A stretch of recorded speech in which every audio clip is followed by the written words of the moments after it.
Se todos puderem abrir as câmeras. Vamos ver se a minha câmera está fechada por acaso. Não estou me vendo.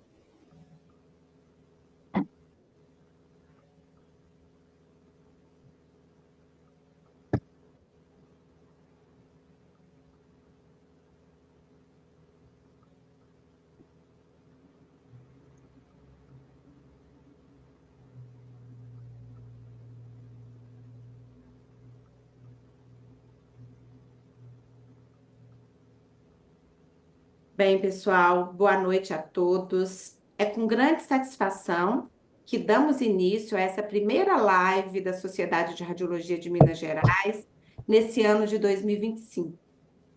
Esta é uma ocasião especial, uma live muito bem desenhada para celebrar o Dia da Mamografia, que é daqui a 2 dias, em 5 de fevereiro.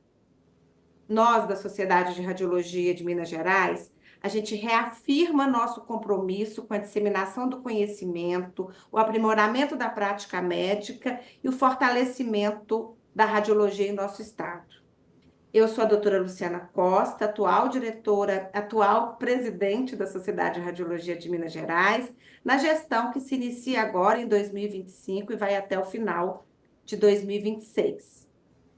E eu gostaria de começar agradecendo a presença de todos os palestrantes, ilustres palestrantes nessa live, moderadores e debatedores que aceitaram o nosso convite para compartilhar informações fundamentais sobre o rastreamento do câncer de mama em Minas Gerais.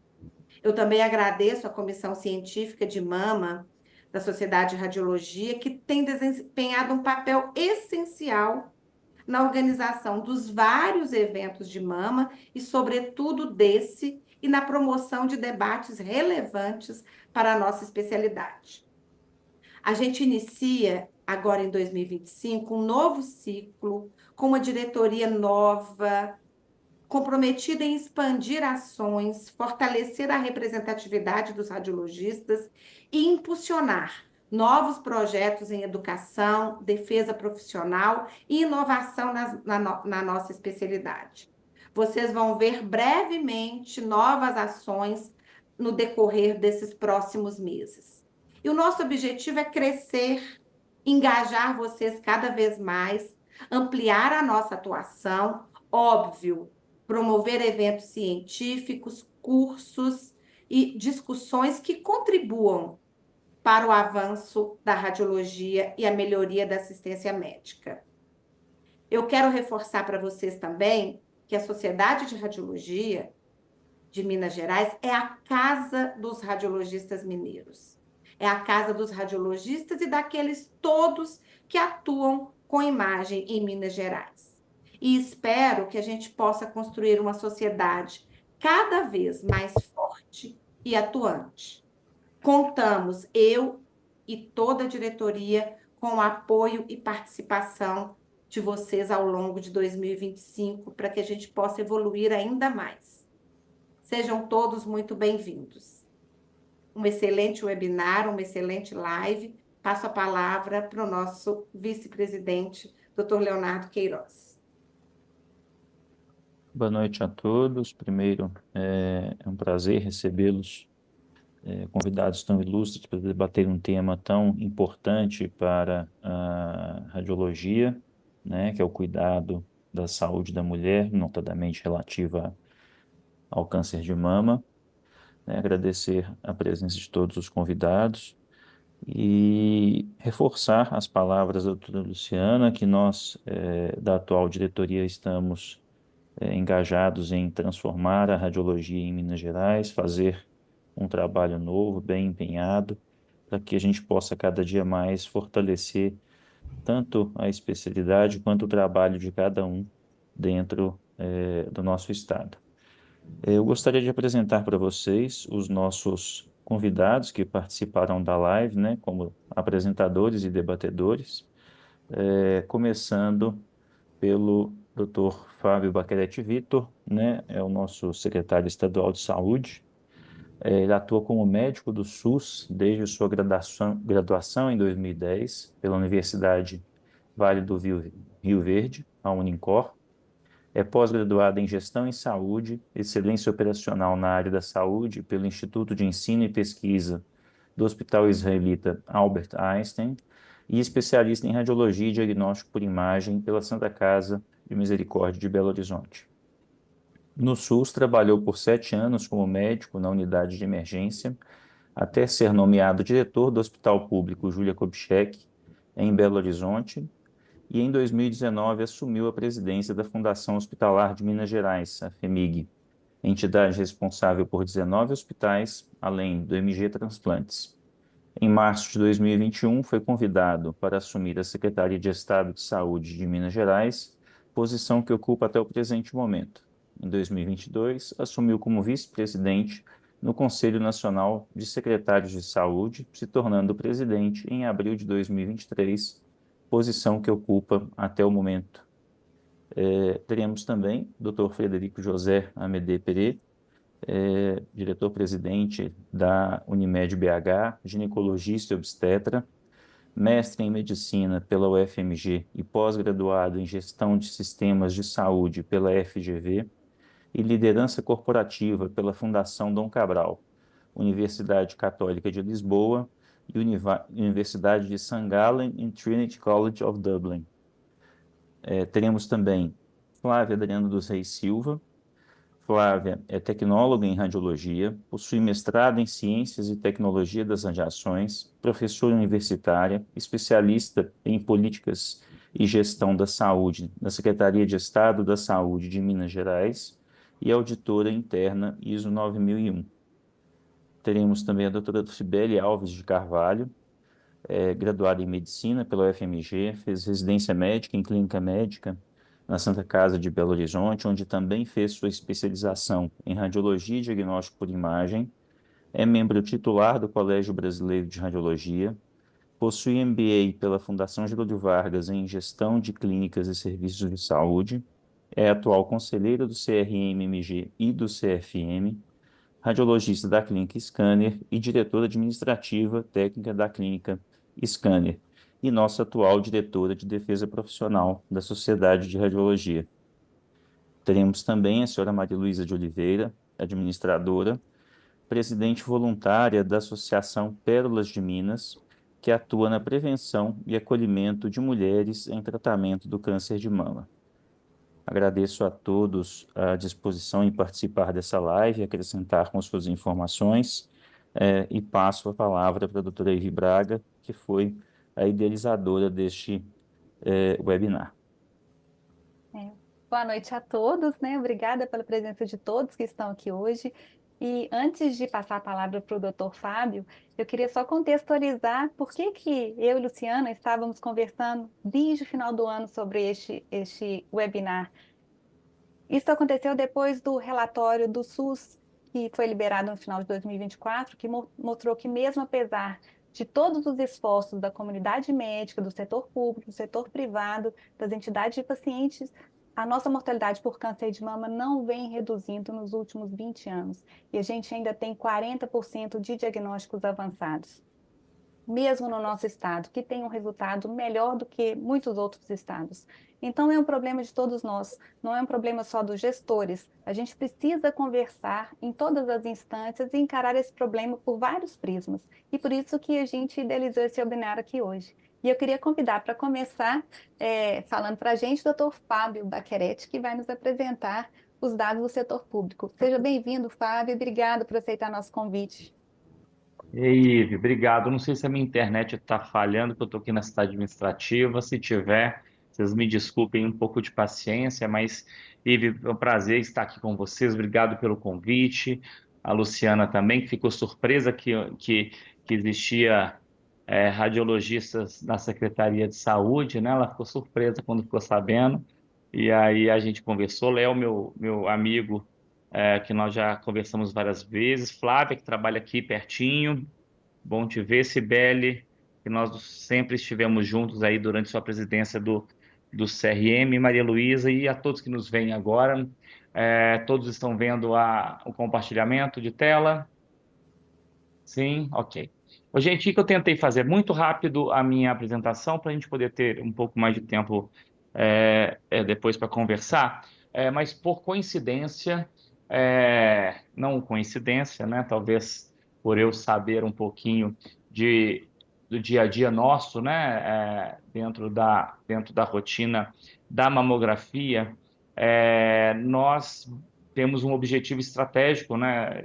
Entre 8 grandes objetivos estratégicos, eu estou há 4 anos na secretaria, e um deles é dar o diagnóstico no tempo certo. E a primeira das doenças oncológicas é a mama. Então, para dizer que nós temos, de fato, este mesmo olhar que Ive traz aí na sua introdução, Ive, de entender que precisamos agir diretamente no diagnóstico precoce do câncer de mama. Quando a gente olha a evolução de número de óbitos por câncer de Minas Gerais, não é diferente do restante do Brasil, é a tendência de doenças oncológicas serem cada vez mais prevalentes e, obviamente, causar mais óbitos. Da mesma maneira, quando a gente já sabe da incidência, em azul à direita, vocês veem que nas mulheres o câncer de mama, de fato, é a maior incidência e mais importante, confirmado no próximo slide agora, como entre as doenças oncológicas, o câncer mais incidente prevalente nas mulheres é a mama. Isso aí eu não vou ficar muito tempo, que todos nós já sabemos, pode passar também. E já colocando que quando você olha as 16 macro-regiões de saúde de Minas Gerais, olha que interessante. A Sudeste, que é a região da Zona da Mata, tem 84,8% de taxas brutas estimadas para câncer de mama feminina. E quando a gente coloca Jequitinhonha, é 41,71%. Então, a gente está falando que no mesmo estado nós temos acesso à mamografia com diagnóstico definitivo de forma diferente. Você vê que isso significa que o acesso não é o mesmo dos 853 municípios do nosso estado, porque a gente sabe que a incidência de câncer de mama não varia dessa maneira, independente das condições socioeconômicas ou socioambientais em cada uma das nossas macro-regiões. Pode passar. E aí, quando a gente coloca no Brasil, por mais que Minas, ainda, como a Edi falou, não tá longe do ideal, quando olha rastreio e cobertura de mamografia, a gente percebe que o restante do Brasil consegue estar pior ainda do que a gente em média, né? Especialmente estados como o Norte, e parte do Nordeste. Temos em branco aí, por não termos a informação, que eles não lançam isso dentro dos sites oficiais, mas a nossa cobertura ainda é muito baixa. E quando eu falo cobertura de rastreio, gente, no rastreio, independente de sintomatologia, de 50, 69 anos, deve fazer de forma bianual a mamografia. Não estou falando das mulheres com história familiar positiva ou mulheres com nódulos palpáveis, eu estou falando só de rastreio.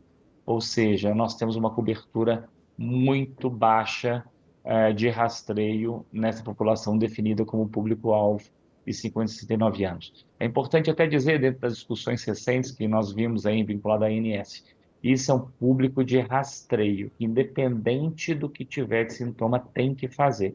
Não significa que mulheres jovens com história familiar positiva dentro dos critérios, nós iniciaremos logo, nós estamos na fase final da gente começar a fazer o BRCA e BRCA1 e BRCA2 aqui em Minas Gerais, é um ponto importante, ou seja, iremos ampliar a realização de rastreio, e então é importante só nesse grupo específico. Vou te passar. E da mesma maneira, a gente vê que a região Sudeste e Sul, em especial, é a região, especialmente a Sudeste, é a região que tem os menores índices de mulheres que nunca fizeram mamografia. Mas olha que interessante, gente, Tocantins, 53% das mulheres de 50 a 69 anos nunca fizeram uma mamografia. Vocês entendem o quanto que temos mulheres com diagnóstico tardio que não fazem mamografia. Olha que é um grupo exatamente de rastreio, que tem que fazer de forma bianual. Eles chegam aí nessa idade, metade das mulheres de Tocantins não fizeram nenhuma mamografia na vida. Pode passar.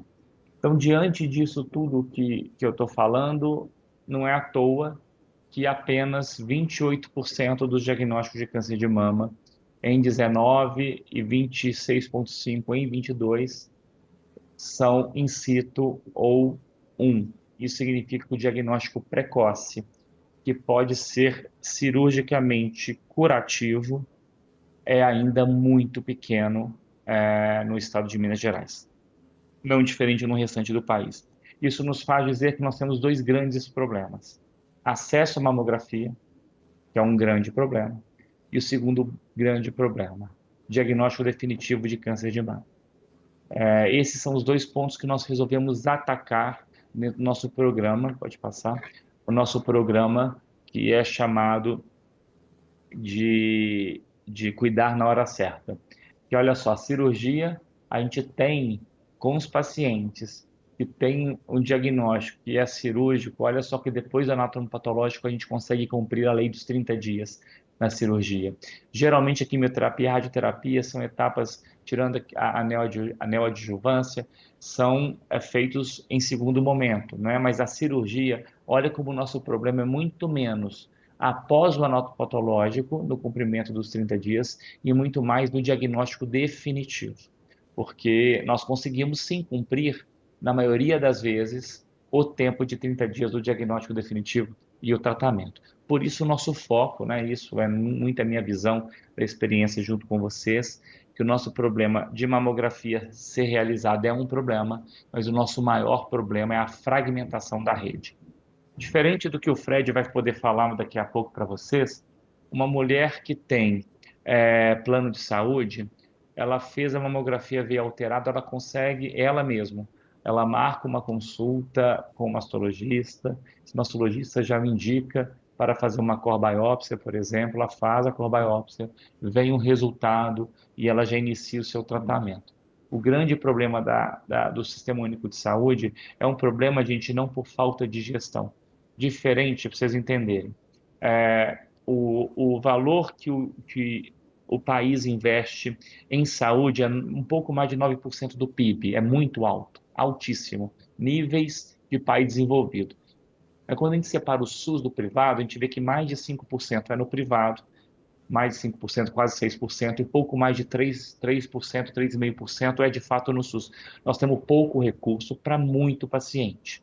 Isso significa que nós temos que fazer essa integralidade do cuidado de forma de rede, diferente do que faz, obviamente, o sistema privado ser mais caro, porque a paciente ela tem autonomia de andar na rede conforme o seu desejo, obviamente, e as autorizações vinculadas ao plano de saúde. No SUS, nós temos que garantir esse processo, que isso não existia. Então, pode passar. Então, nós criamos o Cuidar na Hora Certa, que parece um organograma complexo, mas eu fazendo um grande resumo.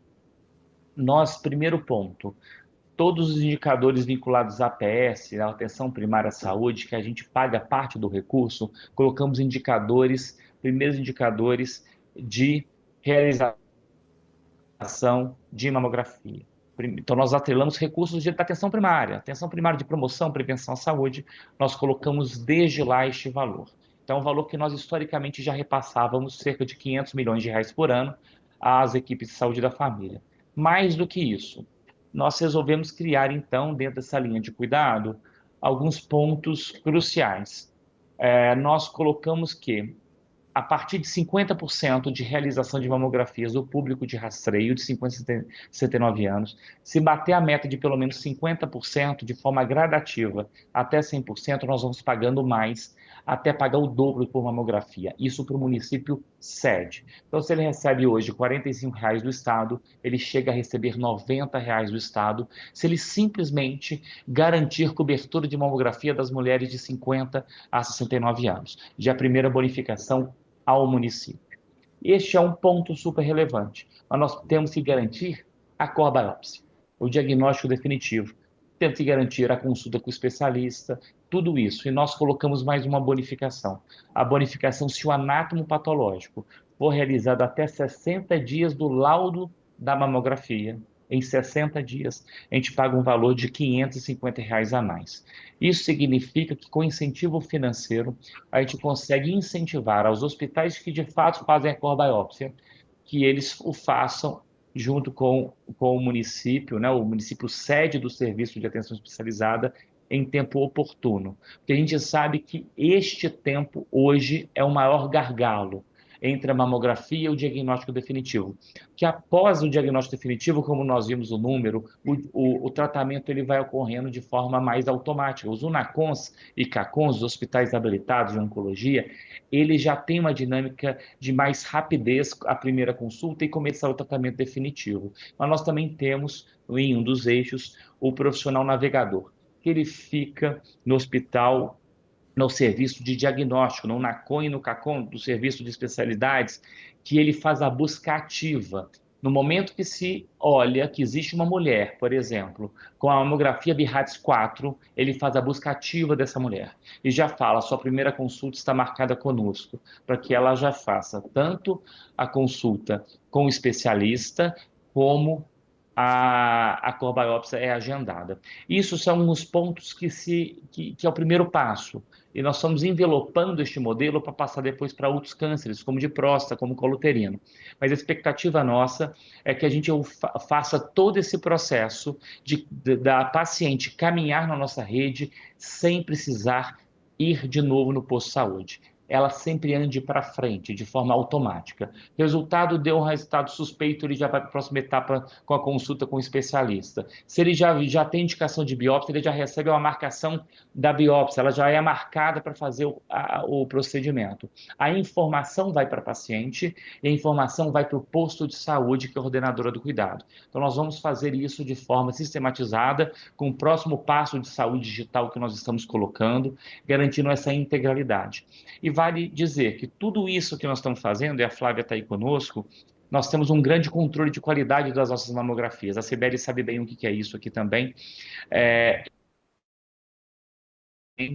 Um envio de mais de 65 mamógrafos novos na nossa rede do estado, de mamógrafos digitais, para que a gente garanta também qualidade da mamografia e diagnósticos oportunos. Então, nós estamos tentando atuar em toda a nossa rede. Por exemplo, dentro do anatopatológico, né, nós estamos, não pagava-se a imunistoquímica dentro dos procedimentos oncológicos. Neste momento, o Estado de Minas já aumentou o valor do pacote para cobrir a imunistoquímica com diagnóstico. Então, eu coloco para vocês, isso é uma novidade, foi lançado em outubro do ano passado, e agora é hora de operacionalizar, e estes os passos que nós estamos fazendo agora, para que a gente consiga virar esse jogo de diagnóstico precoce, de 2/3 a 3/4 tardios, para 2/3 a 3/4 precoce, para salvarmos para darmos mais sobrevida e termos tratamentos curativos relacionados. Foi o que eu queria falar aqui, Ive, Luciana também, a todos presentes. É muito mais coisa que nós temos para falar, mas esse é o ponto que eu acho que gera uma discussão, e para ouvir também o Fred apresentar e para a gente continuar aqui a nossa conversa.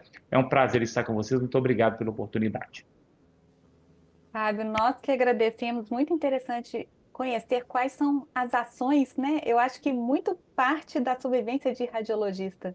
Nós sabemos muito bem onde os entraves acontecem até chegar ao diagnóstico. Então, eu queria convidar agora o Dr. Frederico Pereira para nos contar sobre a saúde suplementar, representada aqui pela Unimed BH, que é um dos maiores planos de saúde do país. Tem mais de 1.300.000 vidas, né? Fred, você pode contar para a gente? Então, acho que a experiência da Unimed ilustra muito bem a saúde suplementar dentro do nosso estado. A palavra é com você, Fred. Gente, boa noite. Primeiro, eu queria agradecer à Cidade de Radiologia pela oportunidade aqui desse debate, né, no momento em que a gente tem uma discussão nacional sobre mamografia e sobre todo o cuidado oncológico, e que, claro, guardadas as diferenças, a gente vê que esse debate ele é fundamental para o SUS e ele também é fundamental para a saúde suplementar. Quando a gente olha essa, essa incidência, de prevalência de casos de câncer de mama com diagnósticos muito tardios, isso não é uma exclusividade só do SUS, gente. Isso também ocorre na saúde suplementar. E com alguns dados que eu vou mostrar, mesmo vindo de uma operadora que tem um nível de organização, de gestão hoje muito profissionalizado, vocês vão ver que nós ainda temos muitos desafios para enfrentar, né? Muitos desafios, muitas questões para transpor e que convergem em alguns pontos muito com que o Fábio falou, tá? Porque, na verdade, independente do sistema que nós estamos trabalhando, as soluções elas são as mesmas, tanto do ponto de vista de organização do serviço, quanto do ponto de vista de regulação, quanto do ponto de vista de capacitação dos profissionais, de estrutura, mas também, principalmente, dos processos e, claro, também do uso da tecnologia. Nós não podemos abrir mão disso hoje se nós quisermos avançar nesse cuidado especializado. Então, antes de colocar a apresentação, mais uma vez, queria agradecer muito essa oportunidade, Léo, Luciana, Ive, Patrícia, os meninos todos da Sociedade de Radiologia, que eu tenho sempre prazer de colaborar, né, com a Sociedade de Especialidade, porque isso eu esqueci, né, às vezes esqueço de citar isso no currículo. Eu fiquei 13 anos em Sociedade de Especialidade, né, na Sojimig, e isso foi sempre uma coisa muito importante para a minha carreira. Bom, eu vou trazer para vocês, vou compartilhar aqui, tá? Já estão vendo aí?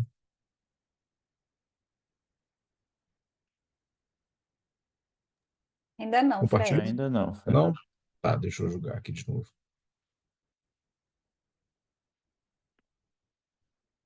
Agora eu acho que vai.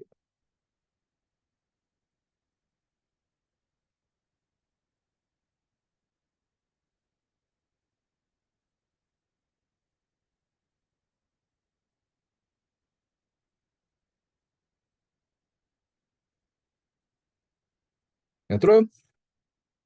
Entrou. Para mim Perfeito. está aqui.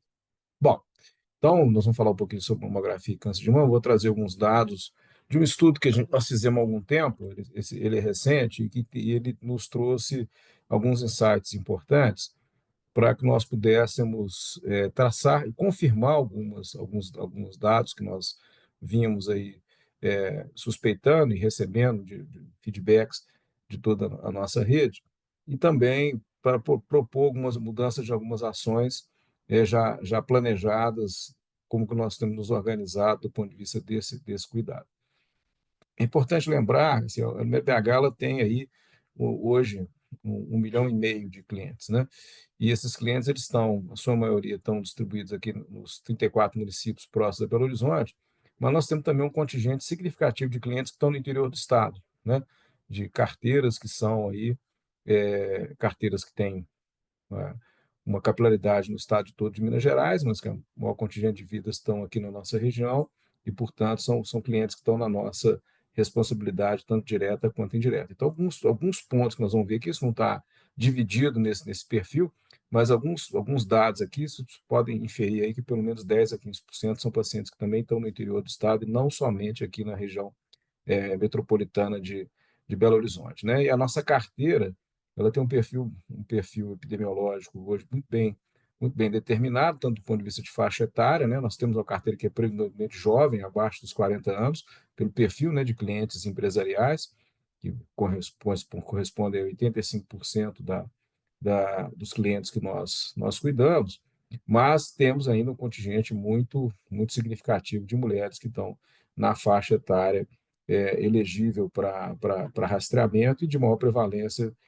do câncer de mama. E qual vocês têm visto? Nós temos visto também, claro, um aumento desses casos, né, em populações mais jovens, o que é um motivo de preocupação e tem suscitado todo esse debate nas sociedades médicas aí, da sociedade como um todo, em relação ao rastreamento. Então, a gente fez aqui uma avaliação de clientes de 40 a 69 anos, na realização de mamografia, incidência de câncer e óbito relacionado, né?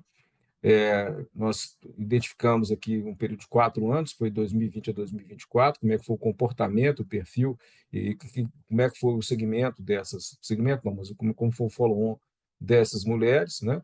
Identificamos aí clientes que entraram no nosso banco de oncologia, como novas clientes de câncer de mama, e vimos também os óbitos das clientes identificados com câncer de mama. Nem todas essas clientes faleceram de câncer de mama, né? Mas eram portadoras e estavam sob algum controle, algum tratamento. Bom, aqui eu trago um dado para vocês. Esse é o número de mamografias realizadas por clientes assistenciais do ano de 2020 a 2024. Então, a gente observa aqui que a gente teve um crescimento da quantidade de mamografias realizadas por ano de 85 mil em 2020, subindo aí para 128.970, né? Tivemos, inclusive, um aumento aí no período pandêmico, no período de pandemia, tá? Mas que isso veio crescendo aí ao longo desse período aí de 4 anos. Bom, seria um dado muito interessante se ele não tivesse que ser visto de uma forma mais crítica, né? Então, nós vamos aprofundar um pouco nessa análise. E aqui nós estamos vendo a taxa de mamografias por clientes. Então, o numerador é a quantidade de mamografias, o denominador é a quantidade de clientes ativos. E a gente vê uma curva um pouco irregular, a gente vê uma queda do número de mamografias ali em abril de 2020, abril a maio de 2020, retomando ali mais no final do ano. Isso corresponde ao período que nós tivemos aí uma grande parte da nossa população em casa, né? Vocês veem como que foi um período curto, mas vocês veem como que a pandemia ela acaba afetando um pouco aí os clientes que realizaram exames, e isso volta a ter uma retomada aí próximo a setembro, outubro de 2022, em que a gente tem uma taxa geral de 2,5, chegando até 3 mamografias por 100 clientes, por 100 mulheres, né? Por 100 mulheres clientes. Trabalhando uma média em torno de 2,4, tá? Para cada 100. Quando a gente faz uma análise aqui por faixa etária, a gente vê de 40 a 49 anos, o padrão é mais ou menos praticamente o mesmo, mas o maior número de exames estão realizados na faixa entre 50 e 59 anos e 60 a 69 anos. Também seguindo o mesmo padrão ali, com aceleração a partir aí do segundo semestre de 2022, aí, com a redução dos dados do período de pandemia. Mas o que preocupa? Tá? Esse é um dado interessante, é o seguinte: quando a gente pega ali os pacientes que fizeram 83.294 mulheres que realizaram mamografia em 2020, na faixa etária de 40 a 69 anos, a gente vê que a quantidade de clientes que realizaram no ano base de 2020, o percentual que fizeram mamografia nos anos seguintes. Então, a gente vê uma queda. Tá? Olha que dado interessante. Você tem um número expressivo ali em 2020, e isso tem uma redução, mesmo se a gente considerasse aí um intervalo de 2 anos, a gente tem uma sequência de exames realizados que é muito aquém do ideal, tá? Do ponto de vista do rastreamento sequencial. Claro que aí tem mulheres que fizeram por algum motivo, né, ou uma suspeita, ou algum exame que foi solicitado aleatoriamente, mas não é a maioria. Então, esse é um dado que traz aí preocupação. A gente vê o mesmo perfil quando a gente analisa uma amostra maior, 40 a 69 anos, 99.888 clientes, no ano base de 2021, que também pegando mais o outro período, a gente vê também essa queda nos dois anos subsequentes, né? E mulheres que também não tinham realizado exame. Quando a gente pega aí 2022, 108.375 mulheres, a gente aumenta o número de mulheres que estão fazendo, mas, entretanto, algumas não retornam, né? A gente tem um follow-up até 2024, mas com um número de mulheres que fizeram a mamografia num número muito menor nos anos seguintes. Quando a gente pega 2023, 122 mil clientes que realizaram mamografia em 2023, a gente já consegue aí ver um dado também que preocupa, de muitas mulheres que não realizaram no ano subsequente o rastreamento mamográfico. Então, isso é um dado que preocupa. Vocês veem que mesmo a gente tendo recurso, tendo acesso, tendo a facilidade, tendo campanhas específicas, você tem aí gaps de cobertura sequencial. É um dado surpreendente, né? Vindo da saúde suplementar, mas é um dado que é bastante real e que traz aí uma preocupação e um ponto de atenção. Quando a gente pega aí clientes de 40 a 49 anos, 35.457 clientes em 2020, nós vemos que a questão não é a faixa etária, a questão ela é um comportamento mesmo, sistêmico, né? Vocês vão observar que os dados são os mesmos, tá? Que a gente tem aí tanto para 2021 quanto 2022, e também para 2023 a gente vê o mesmo comportamento independente de faixa etária, seja uma faixa etária em que, seguindo um grande número de protocolos, você teria um rastreamento sistemático, e faixas hoje que a gente discute um rastreamento sistemático, e como é a presente discussão aí com a Agência Nacional de Saúde Suplementar, e vocês veem que o número de mulheres nessa faixa etária, na nossa realidade, que já é grande, né? Já fazem um rastreamento sistemático aí, e, que é a nossa linha de trabalho, que independente aí do que vier da discussão da agência, é um rastreamento que tem sido feito. Também o mesmo dado aqui em 2024, né, de clientes realizaram mamografia em 23, que ainda não realizaram no período de 2024. Então, a gente vê aqui, né, quantidade de clientes que não realizaram mamografia, estiveram ativas durante todo o período de análise. Quando a gente fala ativas, são clientes que estavam com plano de saúde em dia, né, com acesso. Lembrando que a partir do ano de 2022, nós sistematicamente fizemos campanhas autorizando com autorização automática de mamografia para todas as mulheres em fase de rastreamento, não em todas as faixas etárias, mas um número significativo. Vocês observem que tem um número grande de mulheres que não realizaram mamografia nessa base de clientes. Tá? Agora, o que nós observamos foi que pelo menos 68,1% das clientes realizaram mamografia em pelo menos um ano dos últimos 5 anos avaliados. Então, as mulheres fazem, mas não têm uma sequência adequada de continuidade do rastreamento. Então, isso, portanto, apesar do número de cobertura, isso não é satisfatório na nossa visão.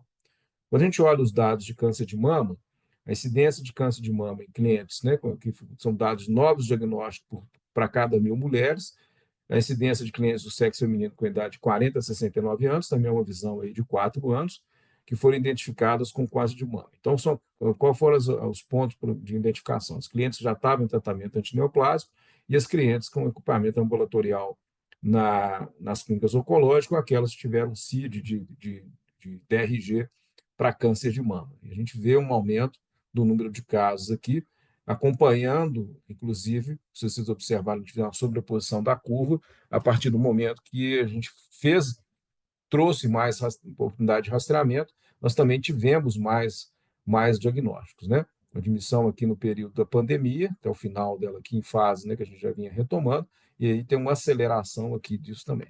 Isso também coincidiu com a instalação de programas de envio sistemático de exames pré-autorizados, ou seja, sem necessidade de autorização, né, guias já com liberação automática para clientes, para todos os clientes elegíveis. A gente vê um aumento desses casos aqui a partir desse período. Quando a gente vê a incidência do câncer de mama nessa população, nós vimos que essa incidência ela aumenta principalmente aqui nos novos diagnósticos, na faixa etária de 60 a 69, eles aumentam também na faixa de 50 a 59, mas temos também um aumento que ele não é tão significativo, mas ele também ocorre na faixa de 40 e 49 anos, né? No número menor de casos, isso também contamina um pouco a amostra, para a gente ter um dado mais relevante do ponto de vista estatístico, mas a gente vê aí uma tendência de que esses casos também se tornem mais prevalentes na faixa etária de 40 e 49 anos, quando nós trazemos um rastreamento mais sistemático. Os óbitos, então, a gente vê aqui, nem todos os clientes faleceram de câncer de mama, mas nós tivemos também um aumento maior do número de óbitos nesse período. Aqui não está estratificado pelo tempo que os clientes tinham de doença, ou tempo de tratamento, ou outras condições associadas, mas a gente vê um número maior de óbitos acontecendo. Não dá para inferir isso diretamente, mas diagnósticos tardios, e são análises que nós estamos fazendo agora, dentro de um programa estruturado, diagnósticos mais tardios também podem ter influenciado nessa curva, mas nós não temos como afirmar esse dado ainda com o número de análises que foram feitas, né? Aqui, 40 a 49 anos, vejam só, né? É um número menor, se a gente voltar aqui, mas nós observamos também esse crescimento, principalmente em 2024, de óbitos registrados de clientes identificados com câncer de mama entre 40 e 49 anos, né, chamando a atenção do aumento daqueles diagnósticos lá que a gente mostrou, ainda numa curva com um crescimento menor, mas a partir do momento que a gente vai rastreando mais, nós conseguimos identificar mais, estamos vendo também, infelizmente, mais óbitos por câncer de mama nessa faixa etária, que não é muito diferente do que vocês veem. Então, eu trouxe aqui um resumo, só para finalizar. Nós temos trabalhado esse programa de autorização automática de guias, né, ao longo desse período, mas isso gerou uma certa confusão em alguns momentos e uma certa preocupação de clientes e profissionais, que é uma preocupação que é lícita, claro, né, de as pessoas às vezes não entenderem que aquela guia foi mandada, embora isso seja previamente informado, né, enviada automaticamente como um incentivo para que o exame fosse feito, né? Algumas pessoas interpretam até isso como, foi interpretado até como fraude, né? Com tanta fraude digital, né, que nós temos hoje, acaba que isso ocorre. E é lícita a preocupação do cliente, nós entendemos isso, e isso é importante para que a gente possa, claro, aprimorar os nossos processos. Então, dentro das análises epidemiológicas, hoje nós temos claramente uma população no MDH que 90% são populações saudáveis, mas que estão, em algumas estratificações, expostas a algum risco. Então, o programa de rastreamento, ele entra também num programa de incentivo ao autocuidado e também do autosserviço, né? O Fábio falou bem, esse é um dos facilitadores da saúde suplementar, mas ele precisa ser estruturado dentro de um programa que tenha também a oportunidade de busca ativa e também de orientação de jornada. Então, o que nós estamos substituindo as guias automatizadas é uma notificação explicativa para todos os clientes elegíveis, né, dentro das faixas etárias aí que nós apresentamos. Esses clientes estão recebendo, né, a partir desse novo período, uma notificação explicativa, chamando a atenção da importância, né, dela realizar a mamografia, principalmente se ela não realizou no último período dentro do programa de rastreamento, e a própria cliente, no autosserviço, está aí disponível no site, ou principalmente nos aplicativos, a cliente ela pode gerar a própria guia, essa guia já é pré-autorizada, e realizar o exame sem a necessidade de consulta médica prévia, ou mesmo tendo consulta já marcada, já podendo levar isso para um cliente. Outro ponto importante é que nós estamos estruturando uma questão da busca ativa desses resultados, principalmente para esses clientes que estão dentro de um autocuidado, de um autosserviço. Então, nós estamos também melhorando o monitoramento do tempo entre mamografia e o tratamento. Nós temos gaps importantes, e para isso nós estamos utilizando aí alguns indicadores importantes, né? Principalmente alguns determinantes que nós vimos claramente que afetam o percurso assistencial.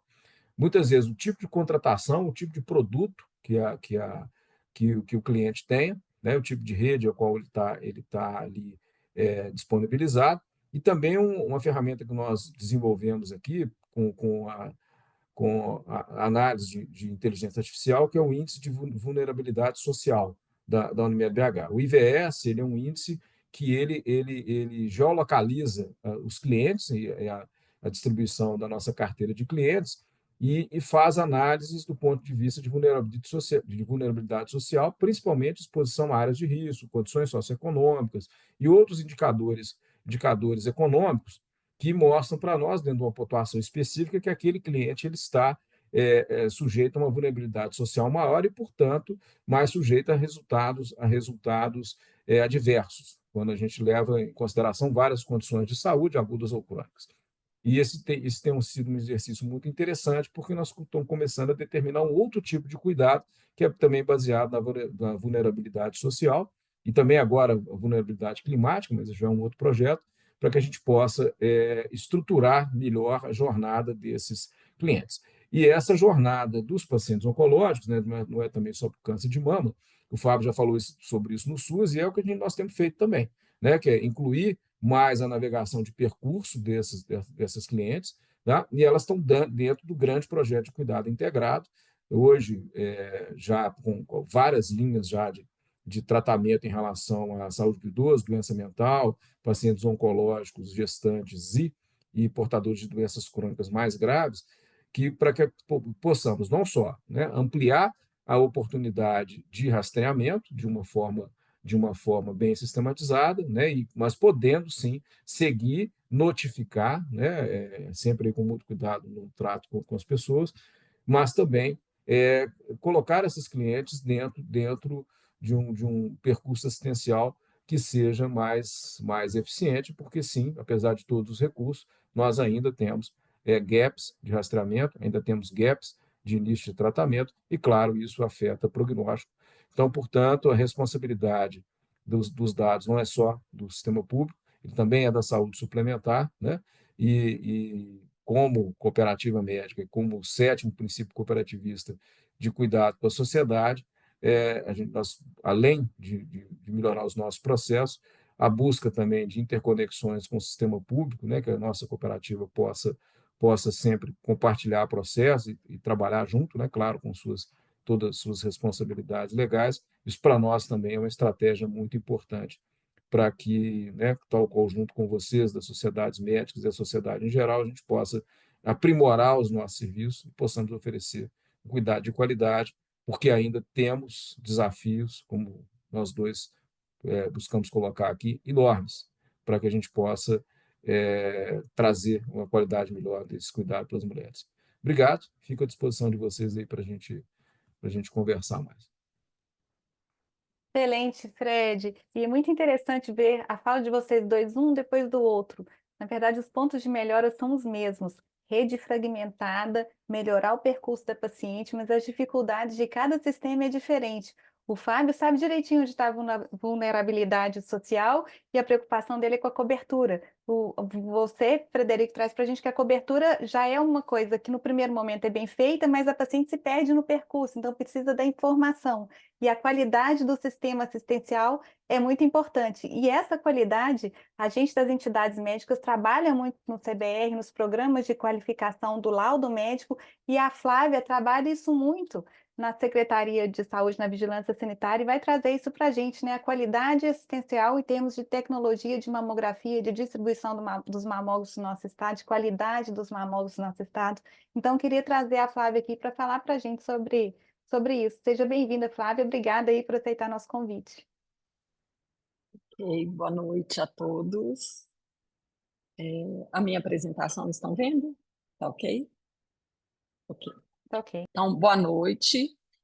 Eu agradeço ao convite da Sociedade Mineira de Radiologia, especialmente a doutora Ive, pela oportunidade. É uma alegria, né, estar aqui nessa noite discutindo a mamografia, né, que foi nas últimas semanas aí discutimos bastante. E eu vou falar um pouquinho nesses 15 minutos, né, sobre a distribuição dos mamógrafos e, principalmente, a qualidade do rastreamento mamográfico no estado de Minas Gerais. E aqui, né, eu trouxe para vocês os dados, né, são do DataSUS, da distribuição do parque tecnológico mamográfico que nós temos hoje no Brasil, na região sudeste, em Minas Gerais e em Belo Horizonte. Então, no Brasil, nós temos um pouquinho mais que 6.000 mamógrafos, equipamentos de mamografia. Quando a gente vai para a região sudeste, ela abarca quase metade, né, desses equipamentos. Minas Gerais, nós temos o nosso parque tecnológico, ele corresponde quase a 10%, né, dos mamógrafos do Brasil. Então, em termos de quantidade de mamógrafos, Minas fica atrás do estado de São Paulo apenas, né? Lembrando que a gente tem 853 municípios, então o nosso parque tecnológico ele é bem grande. Belo Horizonte, a gente tem quase 100 mamógrafos. Então, o que demonstra que existe sim uma concentração de equipamentos nos grandes centros, né? Assim como nos outros estados a gente observa isso, aqui no estado também nós temos essa concentração dos mamógrafos nos grandes centros. Mas muito mais, né, preocupados que estamos em disponibilizar o mamógrafo é ofertar para a população mineira uma mamografia de qualidade, uma mamografia dentro dos padrões de excelência, como a gente vê aqui nessa imagem, né? A gente vê uma imagem com um contraste bom, quer dizer, o equipamento está funcionando bem, uma imagem bem posicionada, os critérios de posicionamento sendo atingidos, né? E o controle de qualidade médico também. Então, é dessa mamografia que nós estamos falando, é essa mamografia, essa qualidade que nós buscamos ofertar para a população aqui no estado de Minas Gerais. Porque nós sabemos que uma mamografia sem qualidade, né, ela vai acarretar resultados falsos positivos, que sobrecarrega desnecessariamente o sistema de saúde, gera uma ansiedade enorme na mulher, nas pacientes, resultados falsos negativos, né, aquela sensação de segurança que a mulher fica quando, na verdade, o câncer de mama já estava ali presente e ela não está tratando. Necessidade de repetição do exame, né? A gente sabe que a mamografia não é um exame isento de riscos, né? Nós estamos trabalhando com radiação ionizante. Cada vez que um exame é repetido, eu dobro, né, a radiação ali naquele exame. O diagnóstico tardio vai gerar uma doença avançada, elevação da mortalidade. Então, toda vez que nós não conseguimos detectar precocemente o câncer de mama, aquela mulher chegou para fazer a mamografia, mas por qualquer motivo aquele câncer não foi detectado na sua fase precoce, nós teremos problema de cura, de sobrevida dessa mulher. Então, quando nós trabalhamos com controle de qualidade, o que nós queremos é ofertar a melhor mamografia.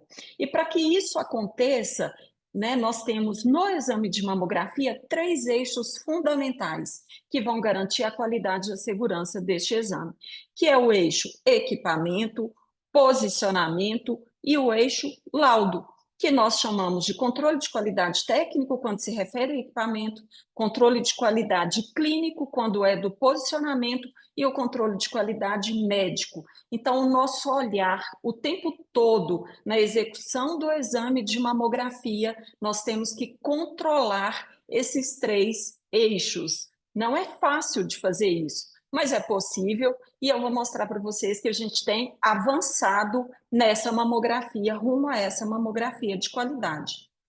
Um dos instrumentos que a gente tem aqui no estado de Minas Gerais é o Programa Estadual de Controle da Qualidade de Mamografia, que é um programa que já está bem estabelecido. A gente vem trabalhando nesse programa desde 2024, desde 2004. É o resultado de uma parceria entre a Vigilância Sanitária do Estado de Minas e o Centro de Desenvolvimento da Tecnologia Nuclear. Então, essas 2 instituições é que trabalham, né, tradicionalmente aí o PEC Mama. E como que a gente faz isso? A gente monitora a cada 6 meses cada equipamento aqui no estado. A gente já está monitorando quase 90% dos equipamentos de mamografia aqui no estado. E a gente faz isso por meio desses 2 objetos de teste, que nós chamamos de Fantoma, né? A maioria de vocês conhece. Esses objetos, eles simulam uma mama, simulam estruturas, patologias que são encontradas na mama da paciente. Só que a gente sabe exatamente o que tem dentro desses objetos de teste, né? E o nosso programa, né, ele tem se consolidado como uma ferramenta de gerenciamento de risco e tem, sim, impactado diretamente na qualidade das mamografias aqui no estado de Minas Gerais. E a gente monitora, né, esses dados chegam para a gente aqui na Vigilância Sanitária, essas imagens de mamógrafos do estado inteiro, e esses dados, eles não ficam circunscritos à Vigilância Sanitária, porque imagina, a gente monitora quase 600 mamógrafos e só a gente que vai saber daquele dado? Não. Né? Essa informação, ela é divulgada para a população. Divulgada como? Por meio do site Atalanta. É atalanta.cdtn.br. Então, a ideia é que a mulher, antes de fazer a sua mamografia, ela mora lá no norte de Minas, no sul de Minas, no Triângulo, aqui em BH, não faz diferença.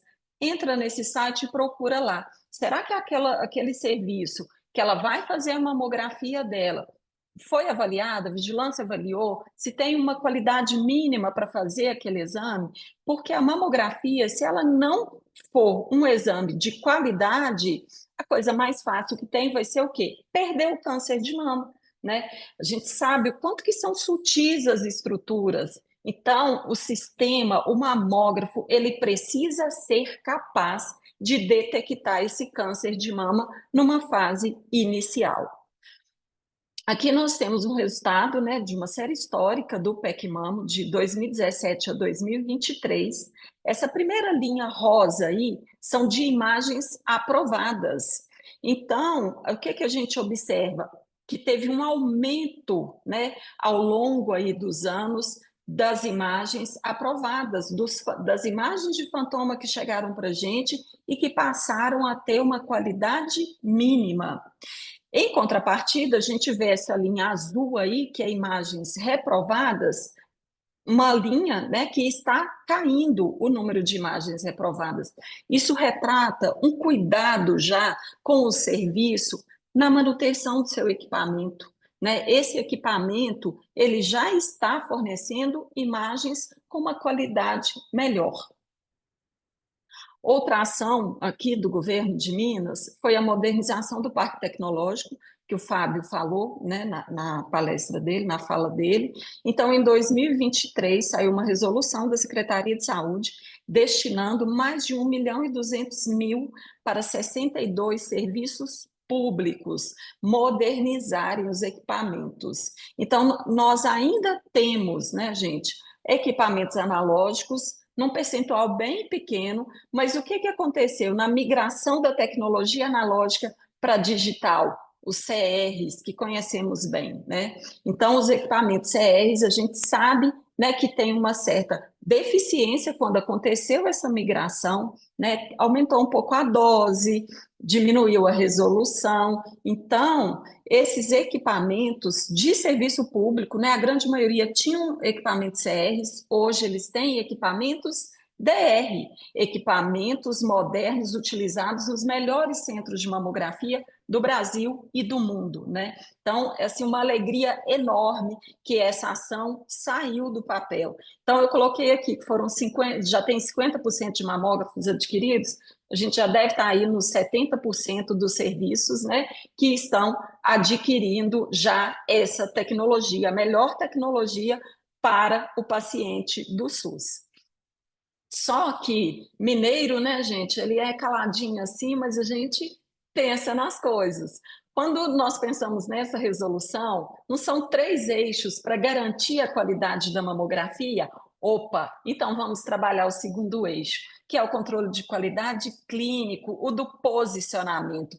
Porque adianta a gente ter uma mega máquina se você não sabe pilotar corretamente aquela máquina, se não sabe, se você não sabe posicionar corretamente seu paciente. Então, assim, meio centímetro de mama que perde, só meio centímetro, não, é o câncer de mama que poderia estar ali naquele meio centímetro que foi perdido. Então, a gente precisa garantir a excelência nesse posicionamento. E esse projeto, né, que foi assim, acho que o projeto mais lindo que eu já tive a oportunidade de participar, meus olhos brilham mesmo de falar, que é o projeto Mamografia é Vida. Nós trouxemos as equipes, né, de mamografia desses 62 serviços que foram contemplados. Então, foram serviços do estado inteiro, norte, lugares muito longes. Essas profissionais vieram, ofertamos um treinamento de excelência, com uma metodologia, né, de excelência. Tivemos grandes nomes conosco, e aí eu vou citar aqui, né, a Jerusa, ela nos ajudou nesse posicionamento, tivemos a doutora Patrícia, vários outros nesse treinamento, elas ficaram aqui uma semana conosco, então tem uma turminha grande, vocês podem ver aí na foto, mas o que chama atenção é essa foto de baixo. Por que eu quis colocar essa foto, gente? Porque aqui nós temos 4 instituições sendo representadas. Temos a doutora Cibele representando o Colégio Brasileiro de Radiologia, o Leandro Prado, ele é diretor-presidente do Conselho Regional de Técnicos e Tecnólogos em Radiologia, a doutora Menônia é a presidente do CDTN e o Felipe, que é o superintendente de Vigilância Sanitária aqui do Estado.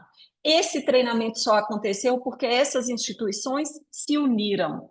Só por isso que a gente conseguiu fazer no formato que nós fizemos. Então, vejam a importância, né, das instituições elas se juntarem, porque aí sim a gente vai conseguir avançar muito mais nessa qualidade da mamografia. Por quê? O que nós queremos? Nós precisamos, na verdade, eliminar. E o verbo é esse, gente. É eliminar essa situação que vocês estão vendo aqui. É um exame de uma paciente, né, de 2019, da mesma paciente, ela fez em 2021. Não preciso dizer que o exame de 2019 é um exame, né, é uma situação que nós não podemos admitir. Um exame sem contraste, não precisa nem de ter um monitor específico aí para mamografia, para vocês verem que é um exame sem contraste, a gente está com uma resolução ruim, um posicionamento completamente inadequado, né, cortou a estrutura aqui na mama direita. Em 2021, essa paciente retornou 2 anos depois, e aí olha a imagem nessa mamografia. Então, é sobre isso que nós precisamos conversar, né? De ofertar uma mamografia. Qualquer mamografia? Não. Uma mamografia de qualidade, porque só a mamografia de qualidade vai ser capaz de detectar precocemente o câncer de mama. E aí, para fechar, né, o estado de Minas Gerais, ele tem avançado, sim, rumo à oferta de uma mamografia de qualidade para as mulheres mineiras, né? Não seria, assim, uma soberba nossa dizer que no Brasil é o estado, sim, que mais trabalha controle de qualidade de mamografia. A gente preocupa, sim, com a mamografia que é ofertada, mas só preocupar e ficar de braços cruzados não adianta, né? A gente tem que ter ações, e é isso que a gente tenta fazer com o PEC Mamo, né? Que ele vem se consolidando como essa ferramenta de gerenciamento de risco, é um programa de monitoramento público, mas já extremamente respeitado pelas instituições médicas. A própria Unimed já adota como indicador, né, o nosso programa. O treinamento dos profissionais que realizam mamografia, começamos no ano passado, né, mas esperamos que isso seja perene, que isso se repita, né, mais vezes, porque o treinamento ele tem que ser contínuo. E também, gente, só esqueci de falar para vocês, que neste treinamento, o que nós fizemos? Nós estamos acompanhando essas profissionais por 3 meses. Analisamos as imagens delas antes do treinamento, demos o treinamento e estamos avaliando agora pós-treinamento, para ver se de fato a gente conseguiu evoluir e melhorar. Mas temos desafios, né? Temos avanços, temos muito que comemorar os avanços que já tivemos, mas temos ainda muitos desafios pela frente, que é trabalhar a qualidade nos 3 pilares, nos 3 eixos da qualidade da mamografia. Já iniciamos aí, né, o controle de qualidade técnico, o controle de qualidade clínico e precisamos iniciar o controle de qualidade médico, né? Estivemos no Hospital de Barretos conhecendo como é que eles fazem isso e como que a gente pode fazer isso? Mais do que precisar, como podemos fazer, né? Com as instituições se unindo. É possível, sim, a gente melhorar e avançar cada vez mais rumo a uma mamografia de qualidade aqui no nosso estado, tá? Muito obrigada. Excelente, Flávia, a apresentação. Super importante a questão da qualidade, faz toda a diferença. Como você falou, não basta oferecer mamografia, tem que ser diagnóstica. E pegando um gancho na sua fala, o terceiro pilar ele já existe, que é o PNQM, né, que é feita a leitura dos exames não só esses parâmetros, mas também os parâmetros do laudo médico, que é uma questão difícil de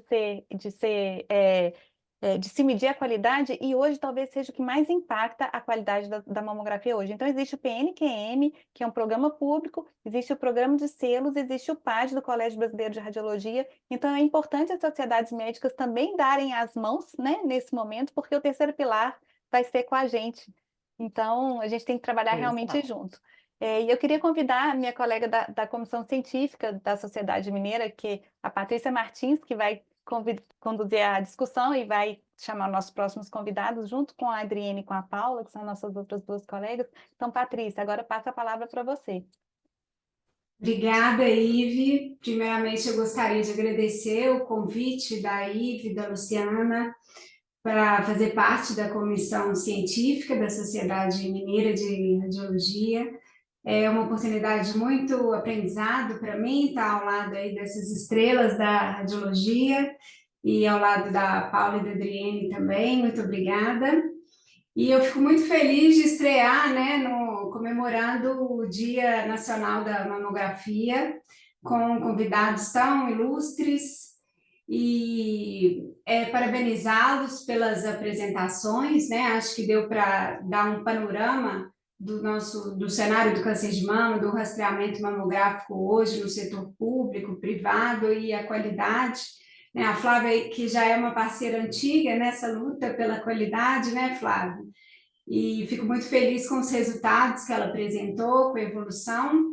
Reforçar o motivo da live idealizada pela Ive, né? Eu acho que ela vem de uma angústia dos radiologistas mamários, né? Que estão entre os pacientes e os gestores, e a gente fica muito frustrado, né? Com tanta dedicação, com 2 décadas já de rastreamento, se deparar com esses números, ainda sem reduzir a mortalidade, e com os estágios avançados ainda do diagnóstico. Né? Então, eu acho que ela veio refletir isso, agradecer aos gestores, né, que compareceram, que estão nos escutando. Muito obrigada.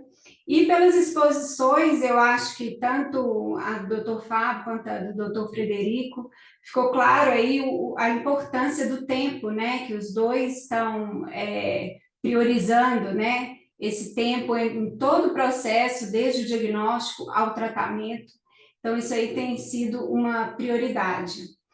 E queria trazer para a discussão a doutora Cibele, que eu acho que já foi apresentada, né, e coloriu aí o mural do Colégio Brasileiro de Radiologia, né, numa imagem linda, né, Cibele? E que tem feito toda a diferença para nós radiologistas e para toda a sociedade médica. E a senhora Maria Luísa, que transformou, né, a sua história num propósito de vida e que eu acho que veio dar voz às nossas pacientes nessa discussão de hoje. Então, acho que por tudo apresentado, a gente percebe que o nosso problema hoje não é falta de mamógrafo, né, não é a falta da estrutura.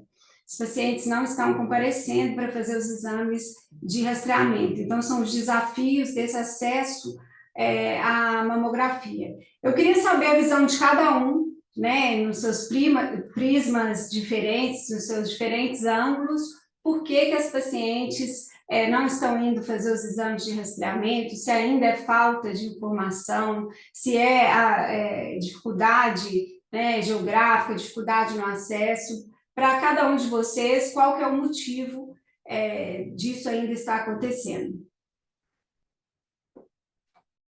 Começando pela Cibele, né, que traz aí toda essa bagagem dessa liderança recente.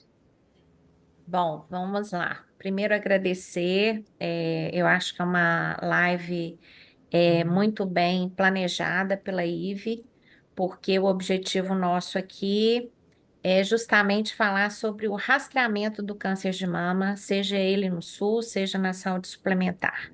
A preocupação nossa é realmente com a saúde mamária, pelo que a gente tem visto. Infelizmente, o número de casos novos aumentando e, infelizmente, a cobertura do rastreamento não sendo aquela que a gente almejava, então realmente não dá, sem o rastreamento adequado, do número adequado, com corte adequado, vai ser difícil a gente realmente controlar o câncer de mama. Eu queria trazer um pouquinho da minha experiência primeiro, pessoal. Eu tenho aí praticamente, já estou no 32º ano de formatura, fiz 31 anos agora, no final do ano, e há 27 anos eu já trabalho com radiologia mamária, e eu vejo meu perfil dentro da minha clínica ser totalmente diferente em relação às mulheres do que era há 10 anos atrás. Antes a gente perguntava numa breve anamnese para a paciente, a senhora está aqui por quê? Ah, eu vim fazer meu exame porque a minha avó teve câncer de mama, a minha tia teve câncer de mama, a minha irmã teve câncer de mama, e hoje eu ouço rotineiramente, a minha filha teve câncer de mama. Então, essa é uma mudança do nosso histórico, da nossa experiência pessoal como médicos. Isso está mudando. E a minha estatística pessoal do ano passado, eu não fiz nenhum diagnóstico de câncer de mama, estava até revendo esses números, no ano passado, que não fossem mulheres abaixo, acima de 45 anos, todas abaixo de 45 anos. Também uma realidade que tem nos assustado e que nós temos visto estatisticamente que não é o ideal. E por que que isso está acontecendo? E por que que a gente não está vendo até mesmo o que nós preconizamos entre os 40 e os 74 anos, as mulheres irem fazer seus exames? Infelizmente, a gente teve que formar dentro do Colégio Brasileiro de Radiologia, na nossa comissão de mama, hoje brilhantemente liderada pela IVE, uma comissão específica de fake news. A mamografia virou agora a grande vilã, né, do câncer de mama, de causar câncer de mama. Por causa das inúmeras mentiras, das fake news, nós mudamos o estatuto do Colégio Brasileiro de Radiologia e hoje, frequentemente, quando a gente recebe um abuso, uma mentira deslavada, ontem mesmo nós recebemos uma, domingo, para vocês verem o que é combate mesmo às fake news. No domingo, nós recebemos não era uma médica, era uma senhora com não sei quantos mil seguidores no Instagram, que estava falando que mamografia causa câncer por causa da radiação e levantando a bandeira da termografia. Quer dizer, nós estamos voltando para antes do século passado, né? Então, essa é uma preocupação que a gente tem tido, e para vocês terem uma ideia, a gente hoje, no início da tarde, a gente já tinha uma ação civil pública em desfavor dessa senhora, e temos tido ganho e redes sendo derrubadas e pessoas proibidas de fazer qualquer tipo de postagem mentirosa. Agora, uma preocupação que eu tenho quando a gente vê toda essa discussão em relação ao tempo de rastreamento, já que a gente teve isso muito aflorado depois da última consulta pública da ANS, que na verdade era um fator de qualidade para as operadoras, mas que virou uma discussão em relação qual que deve ser mesmo o intervalo e qual idade do rastreamento do câncer de mama, é que a partir do momento que a gente vê que a ANS colocou muito o público-alvo dela como entre 50 e 69 anos, e a gente vê isso hoje, antes dessa questão da consulta pública, a gente já tem uma busca de metas das operadoras, onde a ANS cobra que seja entre 50 e 69 anos esse rastreio maior. Entretanto, o que nós também temos visto na nossa prática diária? Cansei de ouvir pacientes, e estou cansada de ver pacientes que têm reiteradamente pulado um ano do rastreamento, mesmo na saúde suplementar. E elas falam, agora o meu médico falou que é assim, né? É a cada 2 anos. Então, essa fala da ANS, daí a nossa preocupação, principalmente colocando isso como fator de qualidade, essa fala da ANS que o rastreamento deve ser de 2 em 2 anos, entre os 50 e os 69 anos. E ainda, juntando as fake news, a mamografia da câncer, a mamografia da câncer de tireoide. A gente viveu isso assim, agudamente, de ter que fazer documento, colocar na frente do mamógrafo, né, explicando que não tem risco e etc, etc. Então, até que ponto essas duas coisas não estão casando, né? A paciente com medo de fazer rastreamento. Eu divulgando a questão, né, da consulta da ANS, dentro do meu grupo do Conselho Federal de Medicina, os colegas divulgando isso, e eles me mandavam, tipo assim, vamos responder o que é isso? Uma colega falou que ela De jeito nenhum que ela pede mamografia, porque causa câncer. Ela só pede ultrassom e só pede ressonância. Então, olha só, olha a minha preocupação. A minha preocupação é que o próprio colega, ele não tá, ele tá assim, ou ele tá vendo qual que é a normativa da INS sem poder entender por que é assim, o que as sociedades médicas efetivamente preconizam, e a questão também, vamos falar um pouquinho de sustentabilidade, a gente não fala tanto de sustentabilidade, que não pode ampliar o rastreamento dos 40 aos 74, porque senão não vai conseguir nem rastrear direito o público dos 50 aos 69. Mas e aí? Como é que fica a sustentabilidade da linha do cuidado como um todo? Eu estou pegando o diagnóstico mais tardio, eu estou gastando mais em cirurgia, estou gastando mais em químio, estou gastando mais em rádio, estou gastando mais em imunoterapia. A gente também tem que falar que hoje o tratamento oncológico, ele ampliou, né, graças a Deus, mas esse custo também foi ampliado. E sem falar na questão de preservar a mama da mulher, da autoestima, da sobrevivência dela, e principalmente também a gente não pode esquecer da questão da afetividade, né, da perda do parceiro, a gente sabe que isso é uma realidade. Então, em linhas gerais, assim, falando de cada um, queria parabenizar todos os palestrantes. Queria deixar uma pergunta para o Fábio, né? Primeiro, parabenizar, porque essa questão de trocar os mamógrafos CR por DR, eu acho que nunca devia existir mais mamógrafo CR no Brasil, por tudo isso que a Flávia já falou e etc. Então, parabéns por ter a sensibilidade de mudar, né? E partirmos para o mamógrafo digital. Queria perguntar como que fica no SUS hoje, se existe alguma estatística em relação ao aumento do câncer de mama em mulheres abaixo dos 40 anos, no SUS. Como que isso tem chegado no SUS? E o controle de gestão. Eu me lembro do financiamento que foi feito há anos, quando a gente tinha um caminhão de mamografia que circulava o estado, que tinha uma qualidade bem aquém, o número de categoria zero era muito grande. Tanto é que acho que a coisa se perdeu, mas o que se falava é que os hospitais, os centros de referência oncológicos, eles recebiam um valor assim importante para fazer o pacote, né, de fazer a biópsia, de fazer o acompanhamento, de fazer o tratamento, mas isso não era direcionado especificamente mais para o câncer de mama. 1.000 furos dentro da conta do Hospital do SUS e isso era desviado. Como que a gente tem o controle disso hoje? Então, essas são as minhas duas perguntas para o Fábio.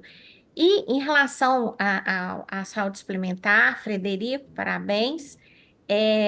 Eu parabenizo a Unimed, porque faz um trabalho realmente muito importante de busca ativa, né, de já ter a guia autorizada, de não ter que ir ao médico para buscar essa guia, já economizamos esse passo.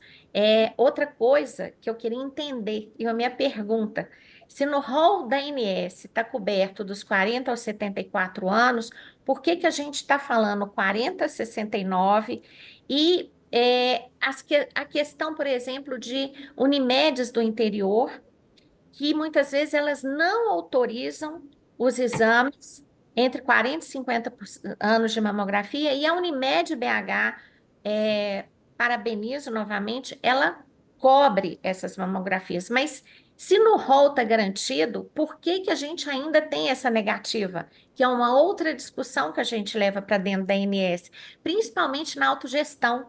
A autogestão ela é mestra para não garantir a mamografia entre os 40 e os 50 anos, apesar de estar no rol. E aí eu reitero, a denúncia para a ANS ela não vai chegar, porque o cliente dessa autogestão é funcionário do seu patrão que fornece o plano de saúde. Ninguém vai se indispor contra o seu próprio patrão. Então, como que fica esse rastreamento? Ele fica extremamente prejudicado. Então, eu só queria trazer isso, né, essa preocupação em relação a isso tudo e, e dizer que é muito importante a gente ter essa discussão. e reitero a importância de cuidar das nossas mulheres que estão morrendo de câncer de mama e queria hoje também parabenizar as mulheres médicas, que hoje é o Dia da Mulher Médica, um papel tão importante, nós que somos aí, exercemos, não desprezando os queridos médicos, mas nós sabemos exercer nosso papel com muita empatia. Então, parabéns a todas as médicas desse mundo. Muito obrigada e vamos seguir aí com a discussão. Estou à disposição. Excelente, Sibeli. Parabéns também, né? Acho que o doutor Fábio, ele teve um compromisso agora, né, Lu? E então, doutor Frederico, se quiser fazer suas ponderações a respeito das perguntas da Sibeli. Bom, rapidinho aqui, gente. Obrigado, viu, Sibeli, pelo posicionamento, que eu acho que isso aí é um tema bastante sensível. Bom, nós não podemos falar sobre a conduta de outras singulares, né? E nós não temos gestão sobre isso. Isso quem teria gestão sobre isso é no Médio do Brasil, né? E também sobre as autogestões. Mas eu sou da seguinte opinião, tá? Vou ser muito transparente com vocês aqui. A gente tem tanto desperdício na saúde suplementar, né? A gente vem discutindo isso muito aqui na BH, muito desperdício mesmo, de coisas que são absolutamente desnecessárias, que não estão agregando valor nenhum para o cliente. Para que nós estamos economizando em mamografia? Não tem sentido economizar naquilo que efetivamente tem um benefício para a prevenção, né? Então, a diretriz nossa é continuar cumprindo o que está no rol, né? E eu estou bem tranquilo em relação a essa questão do DNS. O rol não vai mudar, gente, né? A discussão ela é muito mais da questão da certificação, você garantir que você tem a cobertura mamográfica nessa faixa que a ANS determinou, né? Para que haja coisa. Acho muito difícil, no cenário hoje que a gente tem no Brasil, em relação ao câncer de mama, né? Com tanto problema que a ANS vai criar alguma diretriz de utilização, acho muito pouco provável que isso aconteça, tá? Eu acho que vai ficar muito na questão só da avaliação qualitativa da certificação das operadoras mesmo, que está entrando na oncologia e a obstetrícia nisso, né? A gente tem uma linha lá na obstetrícia também. Mas eu acho que eu entendo isso, eu acho que as questões de prevenção, elas têm que ser seguidas dentro do que a gente acredita que é o cientificamente correto. A operadora tem muito mais coisa para tratar desperdício do que trabalhar regulação excessiva em exames que têm benefício populacional. É claro que tem críticas, tem muito estudo né, de populações europeias que discutem algumas questões relacionadas à mortalidade, que não mudou, mas é o que nós temos, gente. Esse é o instrumento que nós temos hoje, eu acho que a gente deve, tanto do ponto de vista do padrão de qualidade, quanto do ponto de vista regulatório, utilizar ele e de sistemas, né, e de processos de jornada assistencial, utilizar isso da melhor forma possível. Tá? Mas é um bom tema para levar para o Unimed Brasil, mais um, viu, Sibeli? Para provocar. Mais um, obrigada. Bom, escutar, né? Que a mamografia é prioridade para vocês, né? Queria passar a palavra para a senhora Maria Luísa, para ela falar um pouquinho da visão dela e das pacientes em relação ao acesso aí à mamografia. Boa noite. Quero agradecer a gentileza do convite. Sinto-me muito honrada de estar aqui com vocês, principalmente a doutora Ive, que me conhece e conhece o trabalho que eu desenvolvo junto a uma instituição, que é a Associação Pérolas de Minas. Eu fico numa balança muito grande, que eu vejo como é diferente o que é visto no SUS e o que é visto na saúde suplementar. Eu sou uma mulher que tive câncer de mama com 27 anos. Claro que em outros tempos, de uma forma difícil mesmo de se tratar, os efeitos colaterais muito intensos, a preocupação com a morte era uma coisa muito presente nisso, muito medo de morrer, e assim, com pouca expectativa de vida pela idade. Eu consegui vencer. E eu levo hoje um propósito de ajudar as mulheres a terem esse acesso e ter um tratamento digno. A diferença é gritante que a gente vê na iniciativa privada e a gente vê no SUS. Hoje, eu estive visitando um serviço público de saúde, onde uma mulher esperou 90 dias, ela tem menos de 40 anos, para conseguir a primeira consulta com oncologista. Então, a gente vive, eu vejo o empenho da Secretaria de Saúde, do nosso secretário, em fazer acontecer. Mas quando a gente vai para a vivência, a gente não vê isso na realidade. Então, são mulheres que estão chegando jovens com câncer de mama, muitas em estágio avançado. Hoje, nós somos 230 mulheres. Quantas nós já perdemos? Inúmeras.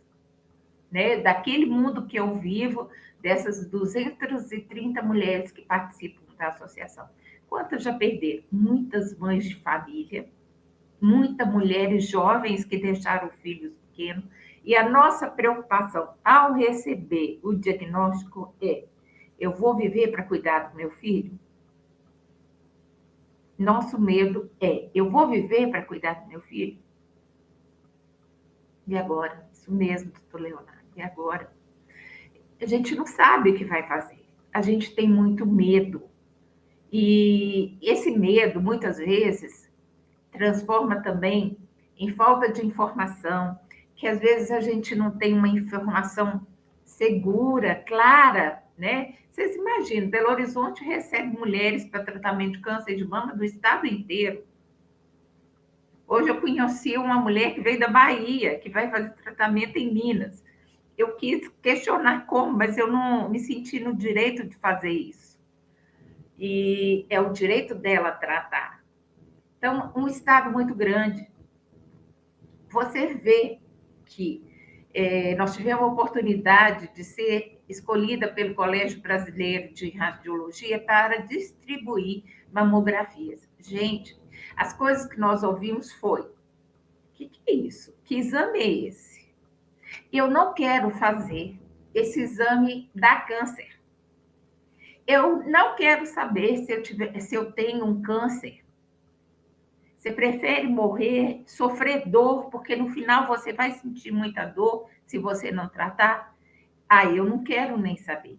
Eu acho que falta muito ainda a gente falar sobre o que é a importância da mamografia, a importância da prevenção, falar de hábitos saudáveis no dia a dia, fazer campanhas mesmo de conscientização sobre a importância da mamografia, que muitas mulheres não sabem o que se trata o exame de mamografia.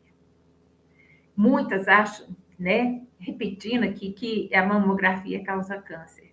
É o tal da fake news. E isso no interior, gente, isso se propaga numa quantidade, numa grandiosidade, que a gente assusta. Quando você pega uma mulher que vem lá do norte de Minas para fazer um tratamento aqui, e ela chega aqui e fala para você assim, quando a gente, né, muitos médicos nos indicam para conversar com essa paciente, o que a gente vê? Ela vem para fazer uma consulta e muitas vezes ela não sabe que ela vai ser operada, ela fica sabendo aqui. E aí ela vai para a cirurgia, o médico explica tudo para ela, o que vai acontecer com ela. Ela faz a cirurgia, só depois da cirurgia que ela entende que ela perdeu uma mama. Então, eu não consigo, na minha concepção, eu não consigo entender e organizar as nossas falas no sentido de que eu vivo uma realidade que mulheres abaixo de 40 anos são diagnosticadas frequentemente. A gente recebe muito caso, quando eu falo a gente, é porque em nome da instituição, muitas pessoas procuram para falar assim, olha, minha filha, ela está com 30 anos, ela não casou ainda, ela não engravidou. Aí eu penso lá na frente assim, será que no serviço do SUS alguém vai conversar com ela, que a gente sabe que ela tem direito, vai explicar para ela que ela pode fazer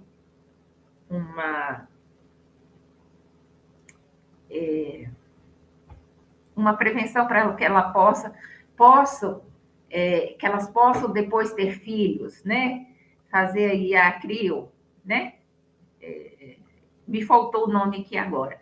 Então, eu fico perguntando sobre por que essa disparidade é tão grande e que a gente não pode chegar no meio termo aí.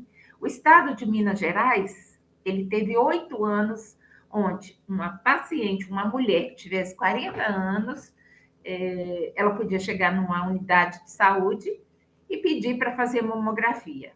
Isso acontecia? Acontecia, porque eu fiz o teste e acontecia de verdade. Então, eu acho assim, que não é voltar ao passado, mas aproveitar aquilo também que foi implementado.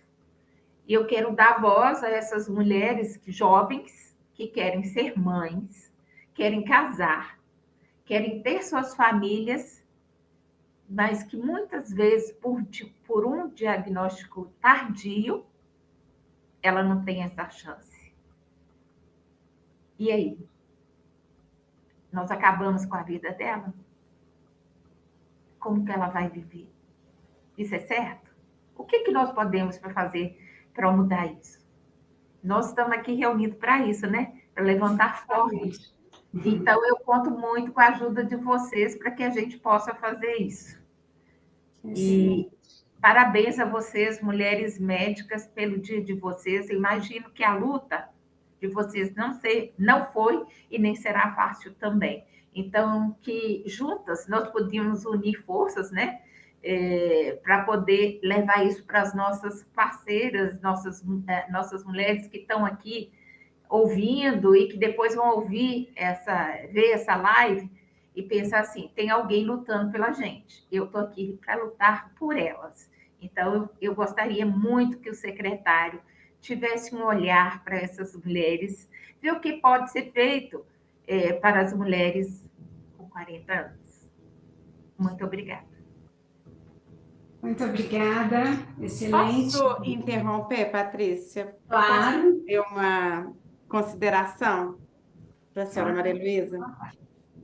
Maria Luísa, eu te convido a vir conosco para tentar sensibilizar a população, sabe? Eu já fui diretora científica da Associação Médica de Minas Gerais. E por várias e várias vezes, nós fizemos eventos direcionados à população. Mas como é difícil atingir, como é difícil que eles sejam sensibilizados. Então, nós precisamos de ajuda de pessoa igual você, porque eu me vi aí, você falando, olha, elas não sabem que mamografia causa câncer. Como que a gente faz isso? Eu não sei mais. Porque, na minha concepção, falar com a população é essencial, mas cada vez mais também é difícil que os setores, eu vou chamar de, que tem um conteúdo, consigam chegar a eles. Então, eu te convido para fazer parte com a gente, Ive, ser a nossa primeira ação junto à população. Lu, completando aí sua fala, então, assim, eu acho que um ponto a gente já conseguiu. O ponto principal dessa live aqui, para a gente encerrar, já encerrando a conversa, foi justamente isso, a gente trazer o diálogo para todas as instâncias. Né? A voz da Maria Luísa chega em locais diferentes que as entidades médicas conseguem chegar. Isso a gente viu muito bem nessa questão agora da discussão da mamografia. A gente ainda tem o setor jornalístico. Eu acompanho o trabalho da Maria Luísa, talvez eu seja a radiologista mais próxima aqui do time dela, na Assembleia Legislativa, na Associação Médica, junto com os pacientes. Eu já vi a Maria Luísa com paciente que não tinha acompanhante. Veio fazer biópsia comigo, tinha visão categoria 5. A Maria Luísa, paciente, veio de fora, se dispôs, saiu de onde ela estava para segurar a mão dessa pessoa numa hora que precisava. Arrumar uma casa para alguém que tem um diagnóstico de câncer de mama e não tem de ficar em Belo Horizonte porque veio do interior. Então, todo um outro papel que a gente não consegue fazer como médico. Assim como a nossa voz não consegue chegar aos pacientes do jeito que a voz dela chega. Então, do mesmo jeito que a gente precisa do apoio dela, ela também precisa do nosso apoio como entidade médica para conseguir levar a informação, que é uma parte do trabalho do radiologista e também aqui representado pelo Frederico e pelo Fábio, que às vezes não consegue chegar. As entidades não conseguem chegar. Assim como a Cibele está trabalhando numa instância maior da regulação dos planos via CFM. Cada um de nós tem um papel. E eu acho que aqui o que precisa ficar para todo mundo, que o radiologista, a gente não apresentou nada dessa vez, né? A gente estava como host da conversa, mas o radiologista também tem um papel muito importante na formação técnica de quem está acolhendo e avaliando essas pacientes, não só na formação do diagnóstico, como formação humanística.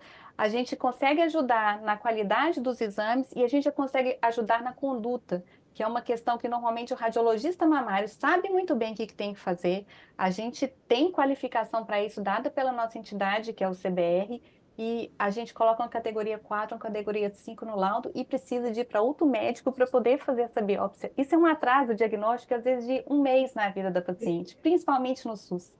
Então, acho que isso também é um outro papel que precisa ser repensado do radiologista dentro dessa linha de cuidado, que deve começar no paciente oncológico, não depois do diagnóstico, antes, na hora que deu a categoria 4. Na maioria das linhas de cuidado, a gente está fora. Só começa a monitorização e a navegação depois que a paciente tem um diagnóstico, não quando ela tem uma categoria 4. Então, a gente tem que voltar um passo atrás, inserir o radiologista nesse processo. Com isso, a gente também ganha mais responsabilidade na nossa formação e na nossa conduta, mas isso é um entrave enorme para os pacientes para chegar no diagnóstico. E eu acho que a Maria Luísa está aqui, vive isso muito bem e sabe muito bem o que eu estou dizendo, né? Então, passo a palavra para você, Lu, para a gente encerrar essa live agradecendo a todo mundo que participou, que esteve aqui com a gente até agora, né? Nós estamos com um público alto de gente assistindo ainda a nossa live às 9 horas da noite. Obrigada a todos. Lu, a palavra está com você.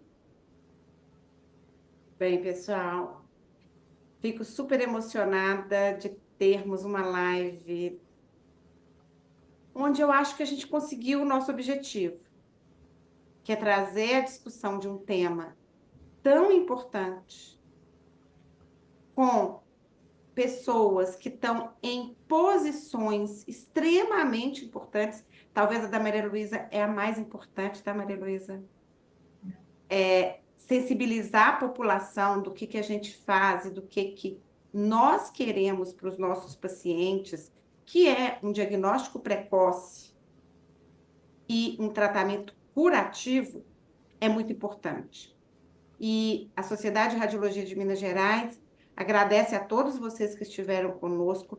Agradeço muito a comissão de mama nossa, que a Ive, a Paula, a Adriene, agora com a Patrícia, temos 4 médicas especialistas em mama, dedicando seu tempo para a sociedade, e isso engrandece a sociedade. E dentro da comissão, hoje, a gente tem quase 40 radiologistas. Então, as 4 que abriram 2025, capitaneadas pela Ive, e a Ive ainda na Comissão Nacional de Mamografia, presidindo, é muito importante.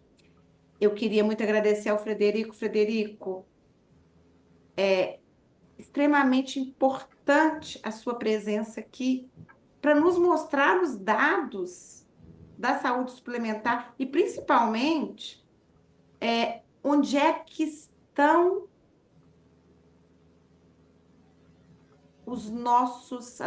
as pedras no nosso caminho. Flávia, é importantíssimo a questão da qualidade. Sem qualidade, quando a Cibele citou do caminhão da mamografia, a gente sabe o que é isso. Então, não adianta eu chegar sem ter qualidade. E ao doutor Fábio, que gentilmente, apesar de uma agenda extremamente apertada, esteve conosco para nos passar esses dados. Então, eu espero que esse seja um passo da Sociedade de Radiologia de Minas Gerais. Espero que a gente chegue o mês de outubro com planos e mais planos para expandir conhecimento e ciência e que a gente consiga expandir a ação de todos nós, incluindo, obviamente, a população. A gente tem que conversar com a população de forma assertiva e sermos reconhecidos como quem fala para eles. Então, meu agradecimento especial ao final é para Maria Luísa por estar conosco e vou deixar ela fechar. Ela está com a mãozinha levantada aí. Fecha para a gente. Muito obrigada.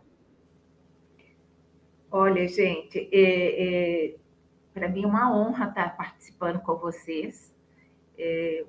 Você participar do meio acadêmico com profissionais de gabarito como vocês só enriquece aquilo que a gente faz por amor. Eu queria dizer que o outubro, ele não pode ser só o outubro rosa. Para nós, todos os dias tem que ser rosa. Porque todos os dias tem uma mulher que vai ser diagnosticada com câncer de mama. Todo dia tem uma mulher à espera para fazer um exame de mamografia, um imunohistoquímico, um ultrassom. Nós precisamos também que o Estado acelere a diferença de tempo para o exame de ultrassonografia. Nós precisamos dessa ajuda no SUS. E queria dizer que você me lançou um desafio, doutora Luciana, e eu sou uma mulher de desafios. Então, eu estou junto com vocês. Pessoal, obrigada. Boa noite a todos.